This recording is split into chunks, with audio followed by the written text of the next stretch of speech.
Okay, final score here in this All-Ireland football semi-final, and it's Dublin 117, Monaghan 13 points. The final score makes it sound like it was a bit of a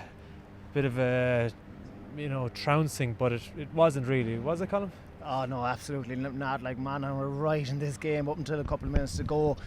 A really unfair scoreline on them, considering the effort they put into that game. Like, it was absolutely sensational, really. They gave absolutely everything out there. And look, I kind of written them off during the week. I didn't think they had much of a chance. I think a lot of people outside of Monaghan were in that same boat.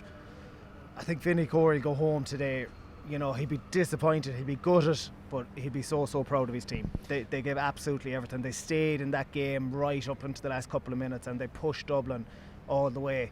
Just Dublin being Dublin just showed the know-how of what it takes to win big games in the last couple of minutes, even when you aren't playing well. They just manufactured a couple of scores, pinned Monaghan in their own half, really, and that was it, really. The game was done because Monaghan, you could see, were out on their feet at that stage.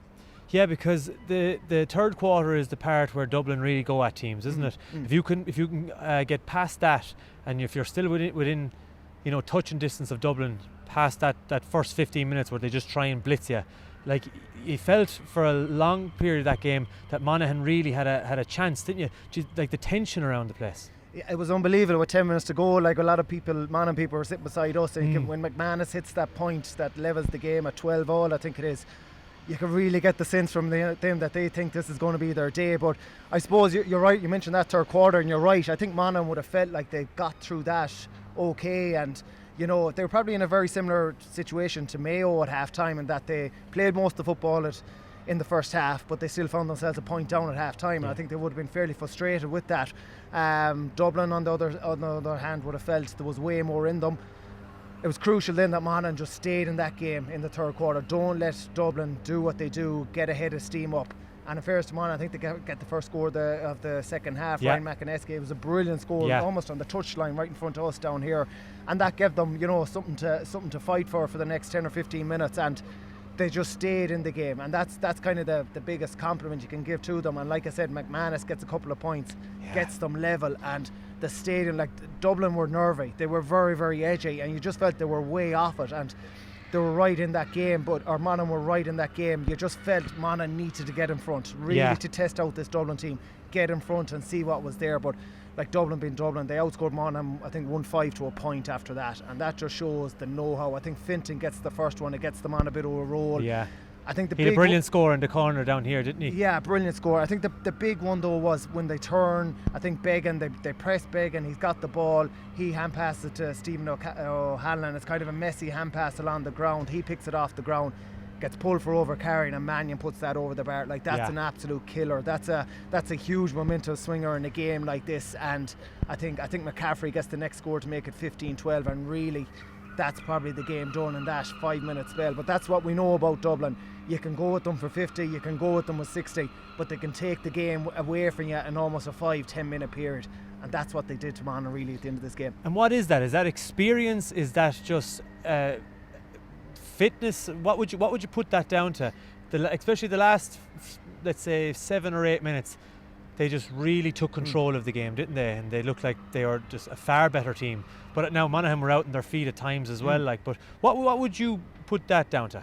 I think it's just know-how of how to win the big games. Like, the big game players stood up with the big plays in the last 10 minutes. Like, Finton, obviously I mentioned there, Jack McCaffrey gets a score. I thought Conor Callan all through the second half, he had a very quiet first half, but I thought all through the second half he almost took over from Cormac Costello. Yeah, the main man like they swapped nearly, didn't they? Yeah, because Costello actually were really, really quiet. Yeah. And O'Callaghan, I just thought he won every single ball that went in there, and so much went through him.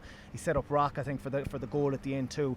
And it's just big players standing up in big moments to get them over the line. And obviously, the bench has been well talked about. When you have Jack McCaffrey coming on with 20-25 minutes to go, adding so much energy into your game. You've Dean Rock coming in there that gets the goal as well. Like, Kilkenny, okay, he was probably quiet when he comes in, but he still, I think if you watch that game back, he probably still gets on an awful lot of ball and just kept Dublin ticking over, kept Dublin moves ticking over. So that's just the experience they've built up, and they've the squad, and they're probably, if you look further ahead now going into our Ireland final, they're probably in an ideal situation as in they haven't really played well at all today, bar maybe the last 10 or 15 minutes. So they'll feel they'll loads to work on, and they're in a really good place now going into the final. Yeah, it must be new ground for them to think that they're probably going to the final, depending on who wins tomorrow, but they might go in as underdogs into an All-Ireland final. Doesn't happen too often for a lot of these players. Yeah, well, I'm not sure about underdogs. It'll depend who's in it. Yeah, like if Kerry are in it, really, it's a 50-50 game. You know, think so? There's going to be a kick-goal ball between them, I think. Do you think? I think Dublin will feel like they'll feel relieved. Number one, they'll know they were nowhere near their best today. But I suppose, look, we were expecting the Dublin that came out in the second half against Mayo, especially, to turn up here today, and that was probably a big ask because they were exceptional in that 35 minutes against Dublin. Against Mayo. So we were expecting that for maybe a 70-minute period today. Yeah. You know, you got to take into consideration the weather here as well. Like, it was a horrible, dark, dreary evening here in Croke Park. Yeah, was a lot of turnovers. If you went into contact with that ball, it was getting spilled. If it wasn't the perfect pass, it was skidding out over the sideline. So you got to factor all them things in. I suppose if you're looking for an ambush and if you're an underdog, that's the exact type of conditions that you want. Yeah. And it probably brought Dublin's level down maybe a peg or two, you know, which might have helped Monaghan a small bit too. Just talk to me about playing on Croke Park on a day like that when it is a bit skiddy. You could see the ball, if even when they're doing their warm up, you know, when they didn't really know, they couldn't really judge it. It just spins off, doesn't it? And it must be very difficult to play on. It's very difficult. That's why I'm saying if you are kicking the ball into your forwards, it just needs to be the perfect ball. And in fairness, Dublin worked it very well a couple of times in the first half. You actually commented on it. Brian Finton gets the ball around the middle of the pitch, and he almost instructs Paul Mannion where to make his run, and he just puts the perfect flow to pass into him, and Mannion takes the mark. But an awful lot of teams wouldn't be able to do that, because if the ball hits the ground here in Croke Park in the wet conditions, it's just gone. And I think it happened maybe Monaghan once or twice in the second half there. Just on Monaghan, you've been in the position yourself where you've lost semi-finals.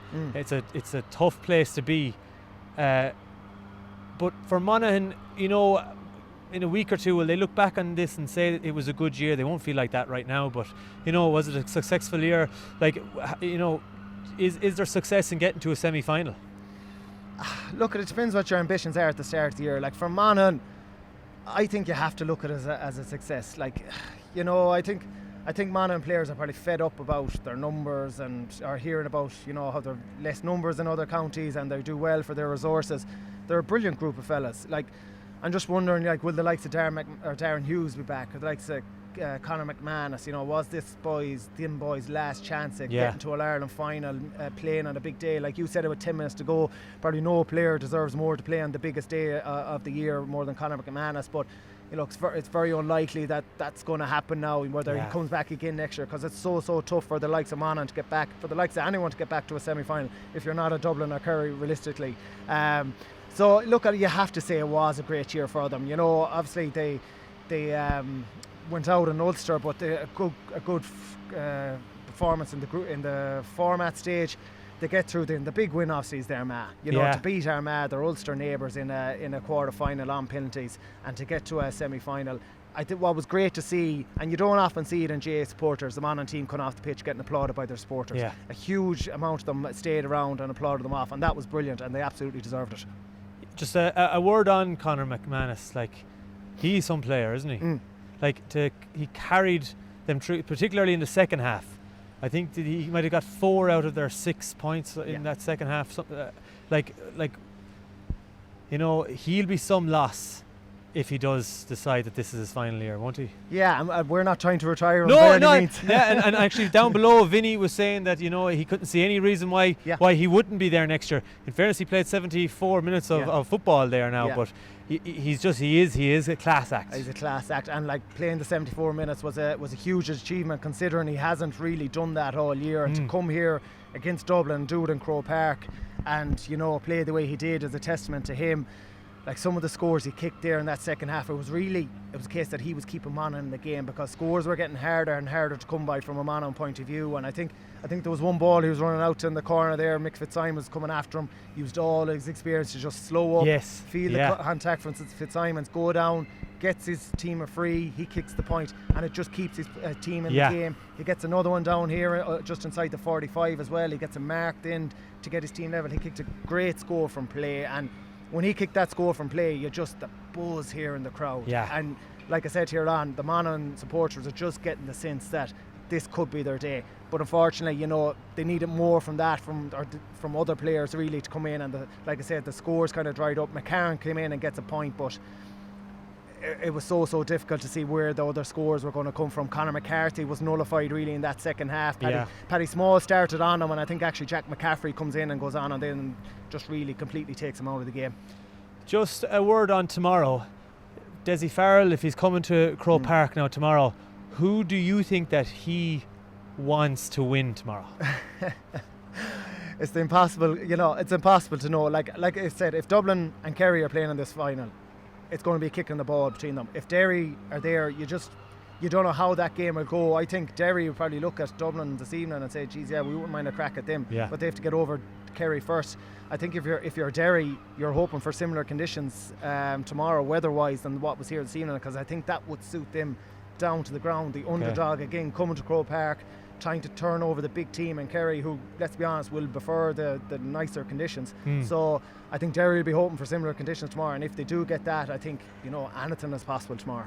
Who would you think is going to do it tomorrow? I think Kerry will win. I think they'll be like Dublin, as in it can be level with 5 minutes to go, and they can just take the game away from you in a 5-minute period when they have the class of Clifford and they have the class of Sean O'Shea. For Derry to win tomorrow, like I thought Monaghan needed to do here today, I think they need to score goals. If Derry can score goals, I think they have a right chance, but I don't think they're going to outpoint Kerry. I don't think they're going to get 17, 18, 19 points that they'll need to win the game. If they get a couple of goals, they're going to have a big chance. Yeah.